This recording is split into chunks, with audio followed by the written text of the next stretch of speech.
I'm going to go ahead and look at some of the homework questions on 8.2.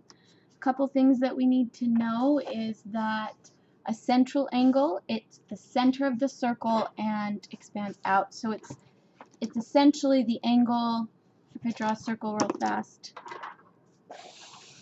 keeping in mind that that's not a perfect circle, if I extend something like this and then maybe go to right here, if I'm at the center of that circle, it's going to take the same amount of distance to go that angle, like that. An inscribed angle is where it's touching maybe the back. So if I'm like here, and I go that same kind of distance, and I drop the lid, then something like this, it's not that same angle of the circle, because to get this distance, I'm going to have to open up this much to get that same arc, which is this piece right here.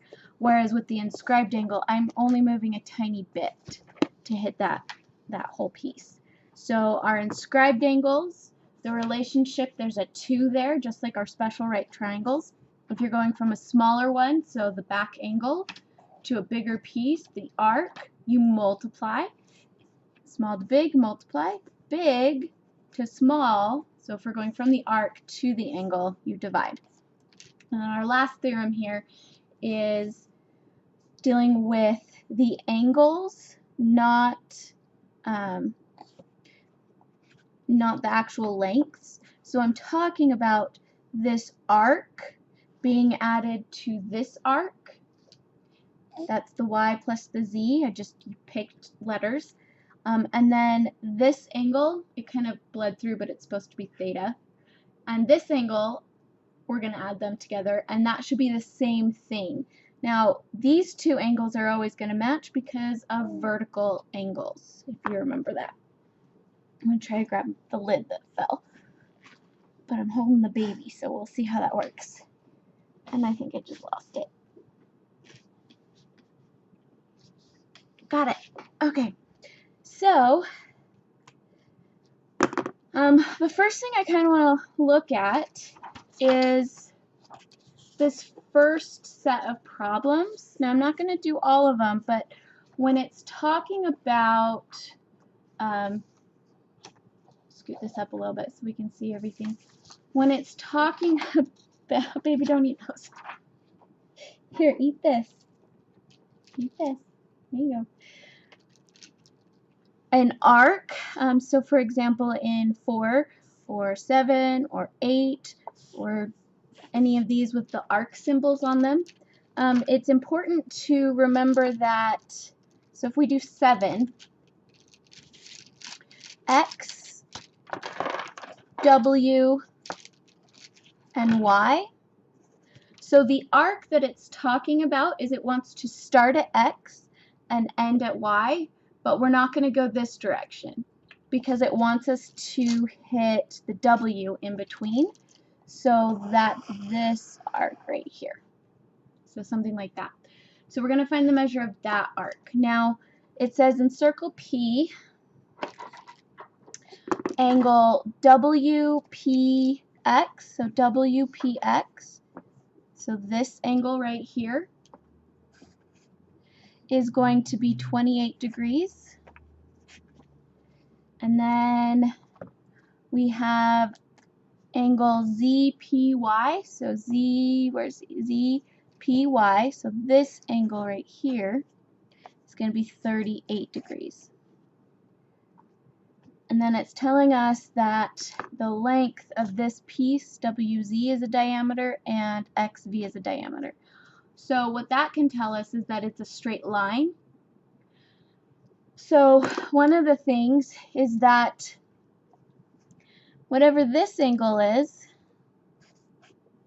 those 3 angles have to add up to 180 degrees, because if I have a straight line and I'm turning on that straight line, I turned 180 degrees. So it kind of bled through. We're going to do my missing angle, plus the 28 degrees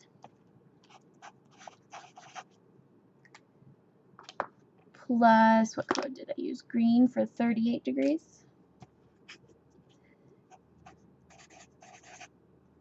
That is going to have to add to 180 degrees. So when I work that out, I can't remember exactly where I did this one. But you get that that angle is 114 degrees.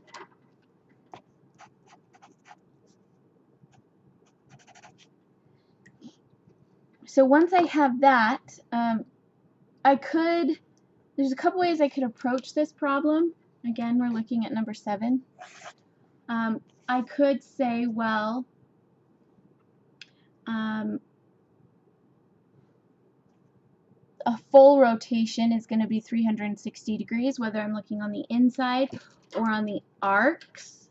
So this whole thing is going to be 360 degrees. Now, if this whole thing's 360, the only piece that I'm missing, I think about it as a pizza. Somebody ate 114 degrees of the pizza. So what's left? So I'm going to take 360 minus the 114. And that's going to give me 246. So that should be my answer. The other way I could approach this is I have these two angles right here, this 28 and 38.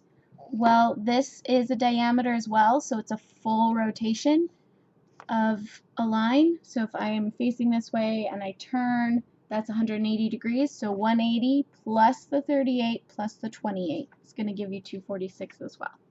So there's a bunch of different ways to approach that. The next thing I kind of want to look at is a couple of these problems. So let's look at maybe 9 and 11. So with 9, I know that this is a central angle, and 11, that's an inscribed angle. So if I have a central angle, they match. They have to be the same degrees. So if the arc is 35 degrees, the angle has to be 35 degrees as well. So x is equal to 35 degrees. And then if I'm looking at 11, that's that inscribed angle, so there's a relationship of 2 there. So what I'm going to do is I have the big piece. I need the small piece.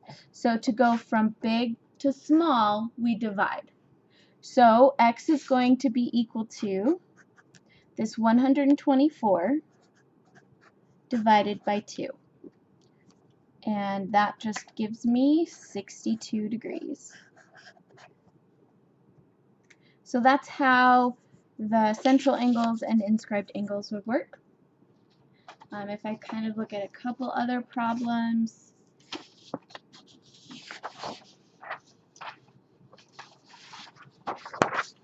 something like this, I have to use some problem-solving skills. So for example, on 19, if this is an inscribed angle, that means that the arc that it forms is going to be, it's going to have that relationship. So if I take this small angle, the 111, I multiply that by 2, and that's going to give me the arc length of 222 degrees. Then I know a full rotation of a circle is 360 degrees, so I'm going to say, okay, well that arc plus this arc has to be 360 degrees.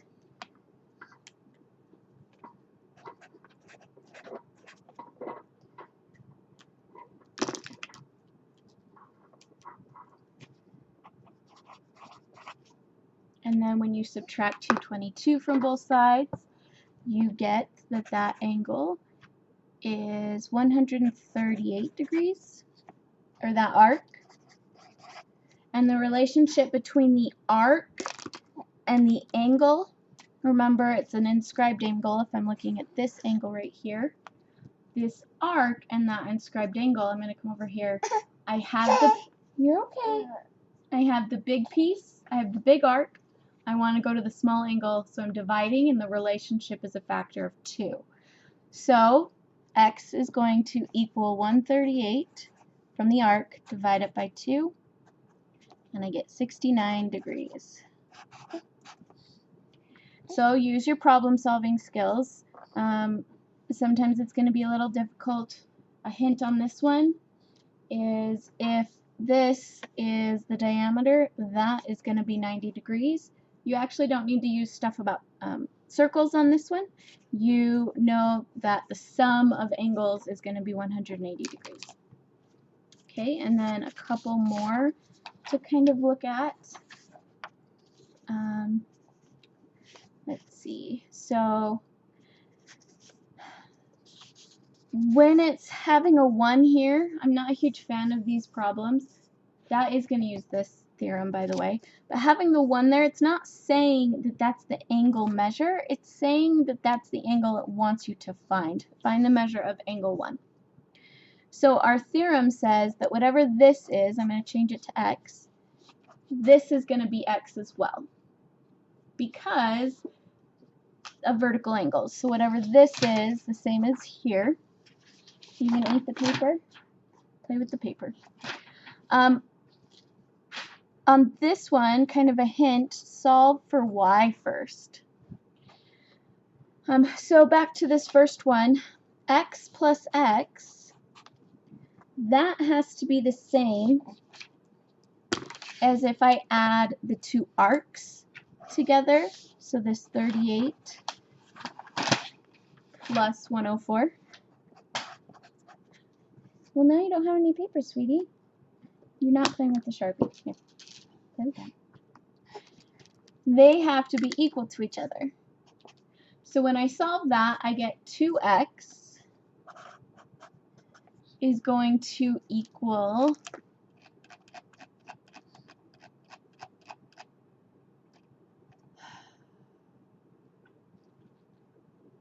let me see, what am I adding? 104 and 38.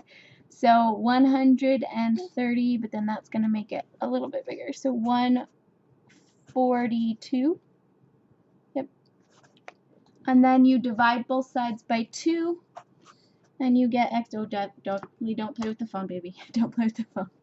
So x is equal to 71. Sorry, guys. Baby is wide awake and wants to play with everything that she's not supposed to. If you can hear her. Yep. So just kind of look at what you have. Yeah. Look at what you have. Look at what you're trying to find and what theorems are going to help you get there. And then email me with any questions that you guys have. And look at the odds. All the odds are worked out online, but you can always email me with questions. And then I want to look at some of the evens that you guys do. Have fun. Stay safe.